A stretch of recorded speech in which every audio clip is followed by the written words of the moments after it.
అక్కడ కొట్టివాడు, చాలా గట్టివాడు. అసెంబ్లీలో స్పీకర్ చేత ఉచ్చబోయించాడు. ఈయన పోడియం మీదకి దూసుకెళ్ళిపోయాడు ఆయన. అది ఇక్కడ కొండేపి ప్రజల అందరి యొక్క ప్రతినిధి. అంటే కొండేపి ప్రజలంతా కూడా ఎలా ఉంటారు, ఒకసారి అందరికి రుచి చూపించాల్సింది మన కొండేపి నియోజక ప్రజలంతా కూడా. అలాగే మన ఎస్సీ వర్గీకరణ ఏదైతే ఏబిసిడి ఉందో, ఎస్సీ వర్గీకరణ ఆనాడు మనం వర్గీకరణ చేయడం జరిగింది. ఇక్కడ అసెంబ్లీ ఆమోదం పొంది మనం కేంద్రానికి పంపించడం, అలాగే దాని అదనంగా 22 పైచులకు ఉద్యోగాలు మనం ఉద్యోగ కల్పన ఇవ్వడం జరిగింది, సృష్టించడం జరిగింది. ఆ తర్వాత మన అసెంబ్లీలో కూడా మనం ఎస్సీ ఏబిసిడి వర్గీకరణ చేసి కేంద్రాన్ని పంపించాం. ఇవాళ మోడీ గారు కూడా చాలా ఆయన ఆమోదం తెలుపుతున్నారు, ఆయన చాలా ఆమోదయోగంగా ఉన్నారు. కాబట్టి రేపు తప్పకుండా ఈ ఎస్సీ ఏదైతే ఏబిసిడి వర్గీకరణతో దాన్ని చేసి తీరుతామని ఈ సభాముఖంగా మీకు తెలియజేస్తున్నాను. అలాగే ఇవాళ మన ఎంపీలు మనం గెలిపించుకోవాల్సిన అవసరం ఉంది. ఎందుకంటే ఆనాడు జగన్ మా ఎంపీని గెలిపించమన్నాడు, గెలిపించారు. మొత్తం 23 మందిని గెలిపించారు. ఏం పీకారు వీళ్ళు ఒక రైల్వే జోన్ తీసుకోలేకపోయాడు, దాంట్లో తీసుకోవడంలో విఫలమయ్యారు. ప్రత్యేక హోదా లేదు, అలాగే కేంద్రం నుంచి నిధులు రాబట్టుకోవడంలో కూడా విఫలులయ్యారు వీళ్ళంతా.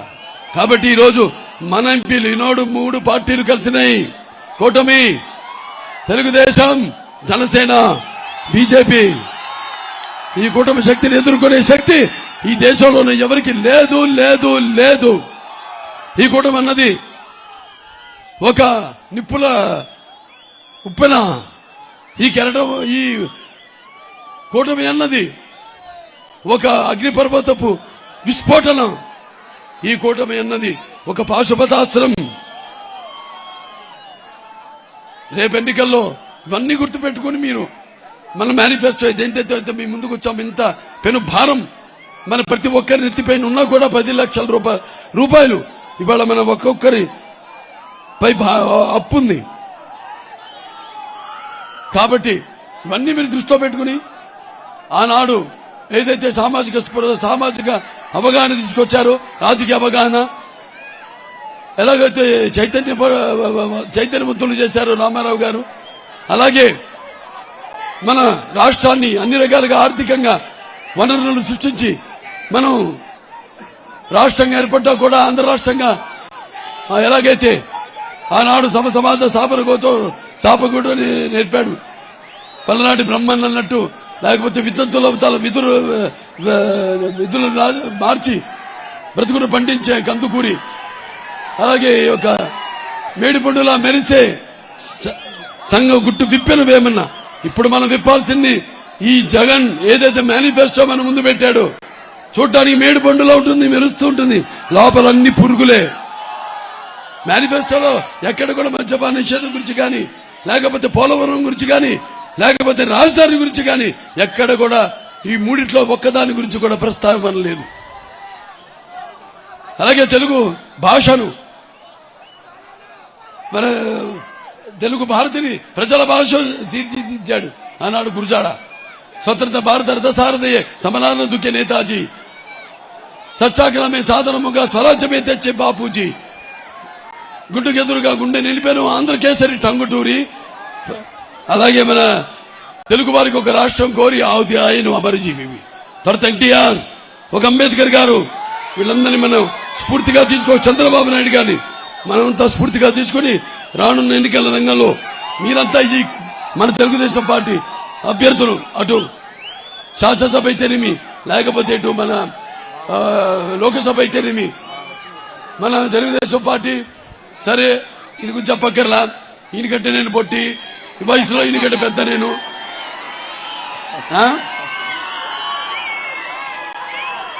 మంచి తెలివైన నిజంగా మీరంతా గర్వపడాల్సిన విషయం. చదువుకుని బాగా ఉన్నత విద్యను అభ్యసించి మరి మీ అందరికీ ఒక రిప్రజెంటేటివ్ గా మీ ఒక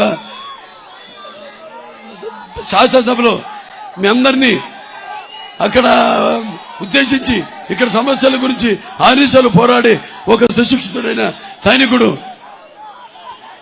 ఎప్పుడు అందరికీ తల్లో నాలుగులో ఉంటూ అందరికీ అందుబాటులో ఉండే మనిషి ఆయన. నా అనుంగ సోదరుడు బాల వీరాంజనేయ స్వామి గారిని ఇక్కడ శాసనసభ నుంచి, అలాగే మన మాగుంట శ్రీనివాసరెడ్డి గారు ఉన్నారు ఇక్కడ. ఆయన అన్నగారు మాగుంట సుబ్బారెడ్డి గారి దగ్గర నుంచి కూడా మాకు బాగా ఎంతో నాన్నగారికి ఏంటి నాకు ఆయన ఒక పెద్దగా ఎంతో, ఇద్దరు సోదరులు కూడా ఎంతో దగ్గరగా ఉండేవారు.